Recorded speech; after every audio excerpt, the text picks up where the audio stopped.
नाज़रीन, इस वक्त मुल्क की सतह पे दो बड़ी अहम खबरें हैं। एक तो डॉलर के हवाले से है और वार्निंग है उन लोगों के लिए जो डॉलर ख़रीद के जमा कर रहे होते हैं और उनका मकसद ये होता है कि वो ये एक इन्वेस्टमेंट कर रहे हैं, तो वो अब डॉलर ना ख़रीदें।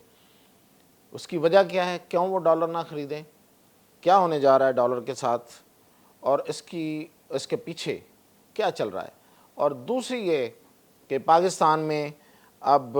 आने वाले एक साल के अंदर अंदर अनार, अंगूर, टमाटर और सेब सस्ते मिलेंगे और पाकिस्तान से केला, आलू और किन्नू बड़ा ज़बरदस्त इसकी एक्सपोर्ट होगी और केला, आलू और किन्नू उगाने वाले जो काश्तकार हैं उनको बड़ा फ़ायदा होने वाला है। तो ये क्या है ये सब कुछ, इसके साथ इसकी तफसीलात बताता हूँ मियाँ ताहिर। तो सबसे पहले तो मैं आपको बताऊँ कि आज ही अभी आपने देखा होगा कि डॉलर नीचे आया है और वो ₹1.5 से थोड़ा कम या ज़्यादा हर मतलब वो ओपन मार्केट हो या वो इंटर बैंक रेट हो, उसमें डॉलर नीचे गिरा है और ये डॉलर मज़ीद आने वाले दिनों में नीचे गिरेगा। उसकी सबसे बड़ी वजह ये हुई है कि जो डॉलर की स्मगलिंग हो रही थी और स्मगलर्स जो हैं वो ब्लैक मार्केट में डॉलर का बिज़नेस कर रहे थे, उस पर क्रैकडाउन शुरू हो गया है और बड़ा शदीद क्रैकडाउन हुआ है। FIA और दूसरी जो एजेंसीज़ हैं उन्होंने मिलकर इस पर क्रैकडाउन किया है, शुरू किया है। वजह ये हो रही थी कि जो लीगल करेंसी एक्सचेंज के जो आउटलेट्स हैं, जो जहाँ से लोग जाके अपनी करेंसी चेंज करवाते हैं, डॉलर और दूसरी करेंसी जाके एक्सचेंज करवाते हैं,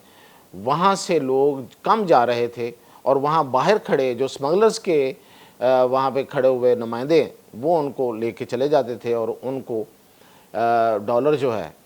वो उस रेट से कम रेट पे जाके दे देते थे। उस रेट से कम रेट का मतलब क्या है कि FBR ने एक सर्कुलर जारी किया कि अगर आपने 2 लाख रुपए के डॉलर ख़रीदने हैं और आप नॉन फाइलर हैं तो आप पे एक बड़ा टैक्स लगेगा, आपको उसमें से अच्छी खासी कटौती देना पड़ेगी। अब फाइलर और नॉन फाइलर का जो गेम है ये बहुत अजीब गेम हो गई है। उसकी वजह यह है कि पाकिस्तान में बहुत बड़ी तादाद जो है वो नॉन फाइलर की है अभी तक। उसकी बहुत सी रीज़न्स हैं, कुछ रीज़न जायज़ हैं, कुछ नाजायज़ हैं, लेकिन जो नाजायज़ हैं वो तो ठीक है, गवर्नमेंट उनके पीछे पड़े, उनको फाइलर करे, उनकी जो इकानमी जो भी उनकी जो है आमदन उसको रिकॉर्ड पे लाए। लेकिन जो जायज़ हैं, क्योंकि हमारे यहाँ जो मतलब जिस तरह का सिस्टम है अभी वो कोई तरक्की याफ्ता कौम तो थोड़ी हैं, तो वो लोग जो अपने आप को फाइलर नहीं बना सके, यानी कि वो टैक्स देने वाली लिस्ट में शामिल नहीं हो सके, ये मैं आपको आसान लफ्ज़ों में समझाता हूँ, किसी भी वजह से, तो वो अगर डॉलर ख़रीदने जाएगा तो उसको डॉलर महंगा मिलेगा। तो वो डॉलर महंगा क्यों लेगा जाके जो लीगल एक्सचेंज हैं, एक्सचेंज के जो बने हुए हैं, मुख्तलिफ शॉप्स बनी हुई हैं, वो क्यों जाएगा उस जगह पे। वो तो बाहर खड़ा जो नुमाइंदा वो उसको हाथ से पकड़ के ले जाएगा, उसके साथ चला जाएगा और वो उसके साथ जाके उससे जाके डॉलर ख़रीद लेगा। तो इस तरह से जो डॉलर की स्मगलिंग करते थे और जो डॉलर जमा करते थे गैर कानूनी तौर पर और जिन्होंने स्टॉक किया हुआ था, डॉलर की कीमत क्यों बढ़ती है कि ये डॉलर या तो स्टॉक हो जाता है, घरों में अपने वो डॉलर ख़रीद के ढेर लगा देते हैं, या फिर वो बैरून मुल्क स्मगल कर देते हैं,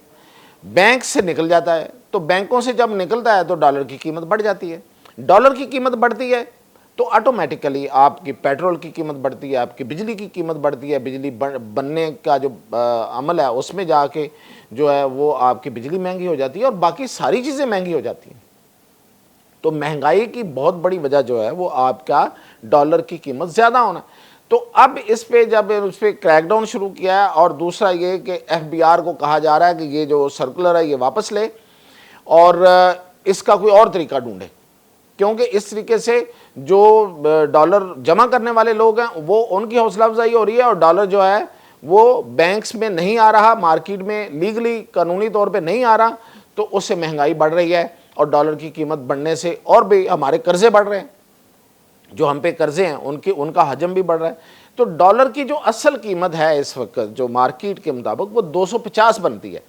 اور اس کی طرف بہت پہلے بڑی توجہ دلائی گئی لیکن نہیں ہو سکا، تو اب اس پہ کریک ڈاؤن ہو رہا اور بڑا سختی سے ہو رہا ہے۔ تو اس لیے جو لوگ ڈالر خرید کے گھروں میں رکھنا چاہتے ہیں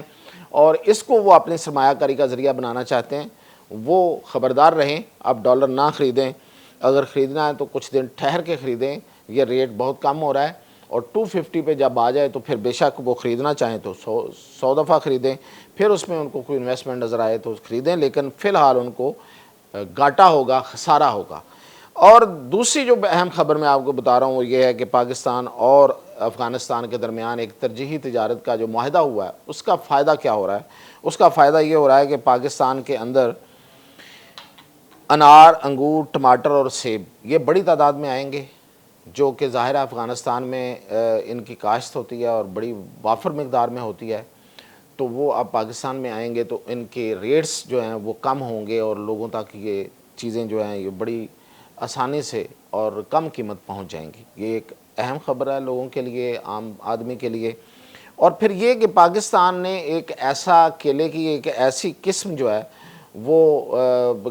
بنائی ہے اور اس سے کیلا جو ہے وہ پیدا ہونا شروع ہو گیا ہے، وہ یہ ہے کہ وہ 30 دن تک اس کی وہ ٹھیک رہ سکتا ہے کیلا۔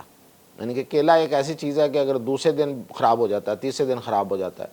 تو لیکن یہ 30 دن تک یہ کیلا جو ہے یہ ٹھیک رہ سکے گا۔ اور یہ کیلا اب اسی وجہ سے بیرون ملک جو ہے وہ اچھا خاصا یہ اس کی تجارت ہوئی ہے، یہ بھیجا گیا ہے، ایکسپورٹ ہوا ہے، اور اب ہمارا چونکہ افغانستان کے ساتھ معاملات ٹھیک ہو گئے ہیں اور ٹریڈ کا معاہدہ ہو گیا، تو اب کیلا افغانستان میں بھی جائے گا۔ کیلے کا پیدا کرنے والوں کے لیے یہ بڑی اہم خبر ہے کہ ان کا ریٹ اچھا ملے گا۔ اور